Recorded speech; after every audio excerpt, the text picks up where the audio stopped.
सगळ्यांना शुभ सकाळ. तर इथे सकाळची वेळ होती, तर मला आज बनवायचं होतं तूप. तर डे 14चा हा आहे सेकंड पार्ट.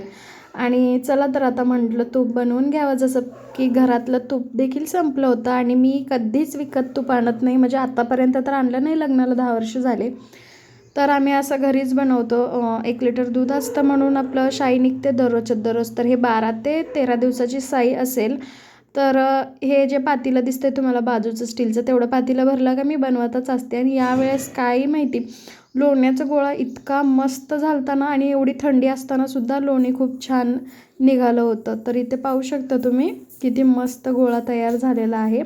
आणि लोणी बनवायची खूप सोपी पद्धत आहे, तुम्ही माझ्या पद्धतीने एकदा करून पहा. तर इथे मिक्सरचं भांडं घ्यायचं, त्याच्यामध्ये जी काही साय आहे ती टाकायची. पाण्याचा अजिबात एक थेंब देखील टाकायचं नाही. गरज वाटली तरच पाणी टाकायचं, नाही तर अजिबात पाणी टाकायचं नाही. तर तुम्हाला कशी वाटली माझी ही पद्धत नक्की मला सांगा कमेंटमध्ये. आणि यापासून पुढची प्रोसेस देखील मी शेअर करणार आहे. चला तर नेक्स्ट शॉर्ट व्हिडिओमध्ये आपण भेटूया. तर इथे मस्त मी तूप बनवताना आणि त्याच्यापासून नंतर काय काय पदार्थ बनवलेत हे देखील सांगणार आहे, नक्की